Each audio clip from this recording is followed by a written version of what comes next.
That is typically what most cabin air filters look like.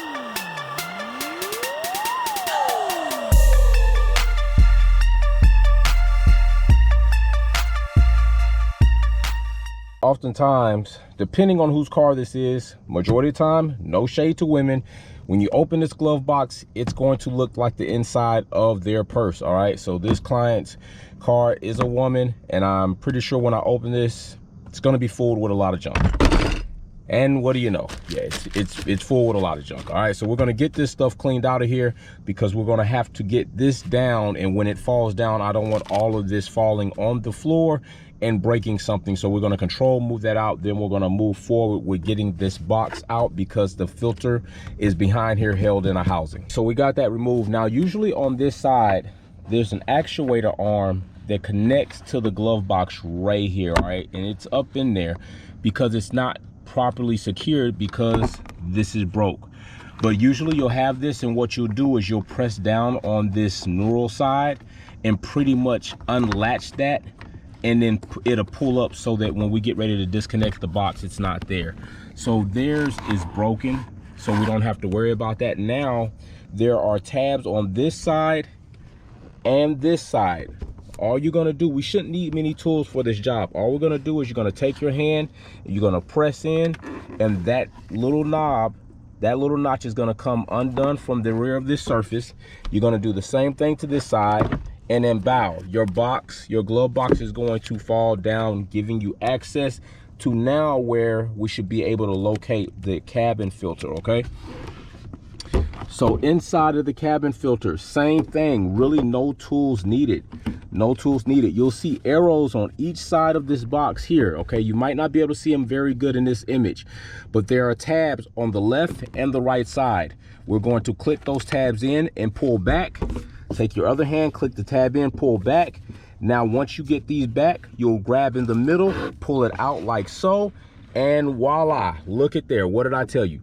That is typically what most cabin air filters look like because a lot of you do not know that they're there one and they need to be changed. That is how much dirt and grime that you are breathing when you are in your car and you do not realize it.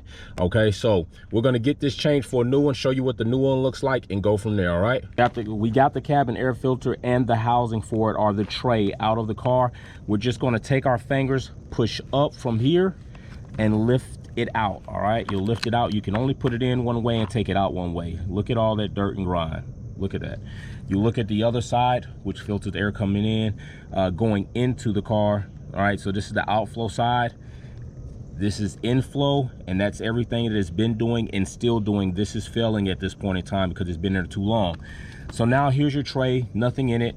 Like I said, one side in, one way out. Okay, and as far as the filter is concerned, you need to pay attention to the arrow here. It tells you the flow way, okay?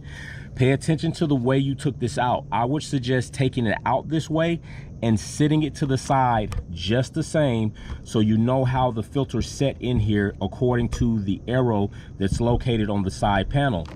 Here is our new filter. We got an STP. You can look these up and put in your car to tell you which one's for your car depending on the brand, or you can pick one up directly from Honda. These type of things I don't mind getting from a local auto parts store. Once again, here we go. We see our tabs for our airflow is going that way. Same is matched here. We're going to drop it in. Now look, pay attention to the rib side, the supported wall side. It's what's going to go left and right. And we'll go ahead and just kind of tap that, get any little dirt out of there. Now we're going to drop this in here.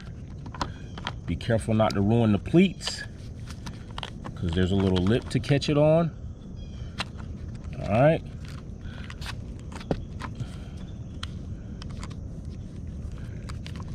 And we're going to go ahead and put that filter right in there. Now I do want to make note to this. There are little pleats right here, a little slot, like a channel.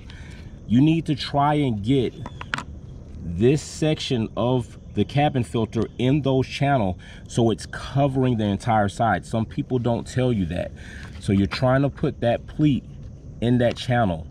All right, one side first. Just take your finger, stretch it out, and stretch it out until it gets over that side. There you go. And stretch that side. You see it's not in there. And then bow. Okay, so now I've got it where it's in that channel. Now I need to do the other side the same way. All right, do the other side the same way. You want to stretch it out because you can see right here it's not in that channel. If you could do that, it's not there. Unlike this side, when I do that, you still see you got coverage. So take it, lift it, press it toward that back wall till it slides in. Get that corner, because that's gonna matter too. And then take it, lift it again on this side till that back wall slides in, that last pleat slides in, and bow. Now when you do this, you shouldn't see any gap in there. So got a little bit right here, so let's go ahead and just put our finger down in there, make sure that catches. Now it's caught. All right, now this is ready to go back in. So let's get back to the car, put it in. There's your comparison of the dirty one and a new one. We're back in the car. We're gonna slide this on back in. Pay attention to the flow as well. Should have seen where your tabs are. We're gonna slide this back in. Now we know the flow has got to be correct the way this is going in, because one, you can read the part number is in correct orientation, but two, your flow arrows are also here, and you know that way you put the filter in, the flow arrows are going the same way. So now you're just gonna slide this in. Make sure you match it up, because this tray, I believe, is not to only go in one way as well. There are little channels on the left and right side. Once you get it in, you should be able to slide it in. Now listen for the audible click to let you know that it's locked in place. 1, 2. All right, we got both clicked in. Cabin air filter is installed. All you do when you take your glove box back up, just go ahead, slide it in, and it locks back in place. Don't forget to reattach this actuator or this dampener on this side. Put all the junk back in there, and that's pretty much it. So that's how you do a cabin air filter. Pretty simple job on majority of cars. This is a Honda. It's pretty much the same on all Hondas, but keep in mind some vehicles don't have a cabin air filter. I believe some Chevys don't have it, but majority of Hondas do have it. If yours doesn't, then you don't have to worry about it. But if you look one up and you do have it, then go ahead and install it that way and you should be good. All right, so that's Wolfpack. This is Harsh Times Teggy. We're doing regular maintenance on this video. See you for the custom video. Wide Body project is still going on. Peace. Thanks for tuning in and watching another video here at Wolfpack Performance. Check out some of my other content on Formula One issues, our topics, and our DIY products on how to customize your vehicle. Don't forget to comment, like, share, and subscribe. See you soon.